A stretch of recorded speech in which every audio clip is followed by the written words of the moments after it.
Welcome back to Anything You Want, the place where the brightest lights reveal the quietest stories. If you value deep, honest accounts from behind the glare, subscribe now. Click the join button if you'd like to support our channel directly, and don't forget to like and comment. Your voice matters and fuels everything we bring to you.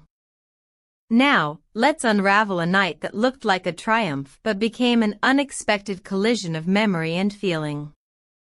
What had been planned as a glittering tribute to Can Yaman's latest chapter, an intimate, high-profile gathering orchestrated by his inner circle and management, transformed into an episode that tabloids would dissect for days.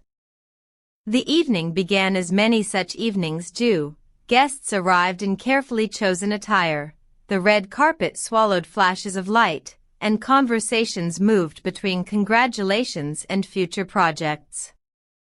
Yet, within that carefully staged merriment, a single, quiet act would alter the emotional weather of the room: the playing of a short, personal recording, a voice message from Demet Özdemir. Among the guests was Sarah Bluma, whose relationship with Can had been visible, though not always illuminated by the press. Witnesses later recounted a change in her that was instantaneous and nearly ritualistic: a subtle tightening at the corner of the mouth, an intake of breath as if the air had become too sharp to breathe, then a composed exit. She rose, composed but braced, avoided drama, and walked out. There were no words exchanged, no public confrontation, only a departure that carried more meaning than any argument might have. In its quietness it created a thunderclap. Later, Sarah shared a note in the small hours: "There are things you don't want to hear, but fate always tests you with that voice." The words read like a shuttered window on feeling, deliberate, poetic, and impenetrable. Those who saw her leave said she did not return to the same hotel that night. She sought solitude elsewhere. Some observers saw jealousy, others read sorrow. Still others suspected that the past had returned in a tone that made present comforts untenable. A leaked clip later circulated showing Can's expression moving from warmth to a brief, stunned stillness. Some insiders later suggested that, contrary to assumptions, Can had not heard Demet's message before that night. It had been played for the first time in that setting. If true, the emotional economy of the evening altered dramatically. What might have been a private exchange became a public revelation, and the gentleman at the center of it had to carry the weight of its consequences in real time. If you're following this saga, hit like and subscribe to Anything You Want, and consider tapping join to help us produce more investigative, human-centered stories like this. Tell us in the comments which celebrity you want investigated next. We read your suggestions and shape our coverage around your curiosity. Demet herself remained outwardly mute in the immediate aftermath. She issued no clarifying statement and wrote nothing to the press. Instead, followers noticed a small, seemingly inconsequential detail. Her morning playlist included Kenan Doğulu's reflective track, a choice that the rumor mill insisted must mean something. Was a song selection a coded reply? Or was it the empty gesture of someone tired of needing to explain herself? Fans debated. Analysts speculated. The record player of public opinion turned and turned. Journalists, gossip columnists, and armchair commentators began describing the episode as a chorus of three silences. First, Demet's restraint: she offered a message, and then she did not speak to elaborate on intent. Second, Sarah's abrupt quiet, leaving rather than confronting, composing words into a private post instead of a public scene. Third, Can's inarticulateness, neither chasing nor denouncing. His silence became a presence all its own. Behind the public conjecture, rumors swelled with more specific, sometimes contradictory, claims.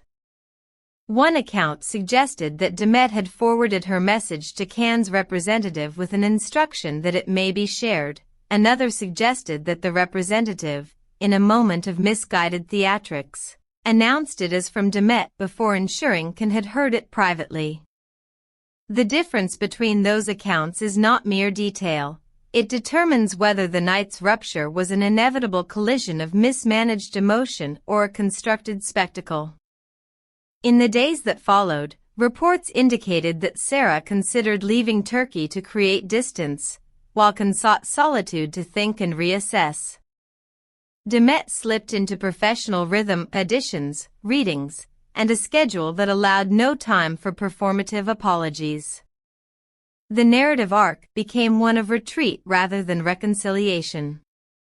Yet retreat is not always the same as resolution. People who know them privately suggested that none of the parties sought spectacle, rather, the spectacle sought them. The difference is crucial.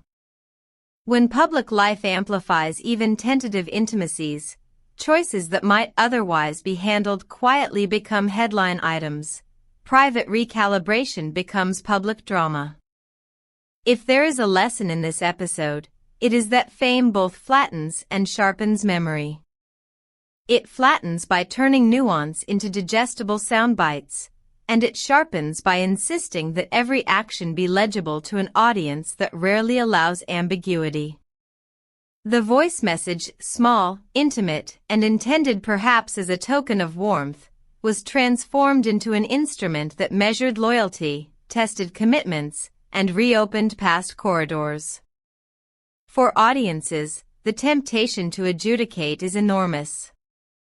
For the people at the center, the temptation to explain, or to withhold explanation, is equally compelling. Between those impulses, the truth often becomes something we shape together on forums, feeds, and comment sections. That process can be humane when it cultivates empathy. It becomes cruel when it insists on a single, reductive reading. What would you have done in Can's position? If you were Sarah, would you have left or stayed? Drop a thoughtful reply in the comments.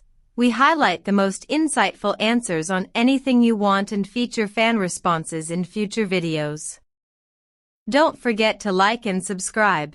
And if you want early access to our long-form investigations, press join to support our work. As of now, there is no definitive ending to this story, only a string of choices and the human need to make sense of them.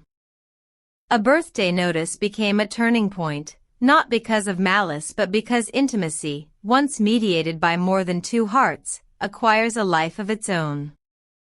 Whether the voice message sent by Demet was a simple attempt to brighten a night, a nostalgic reach, or something more substantial, it has left an indelible mark on the relationships involved.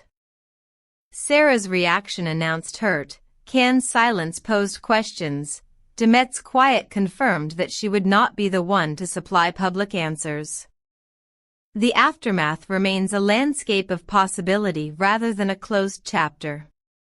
Thank you for watching and reading this deeper look into a night that proved how fragile the line between past and present can be.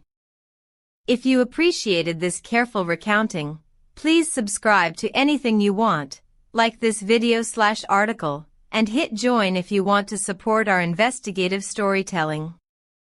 Share your thoughts below. Which celebrity should we explore next, and which angle on this story do you believe?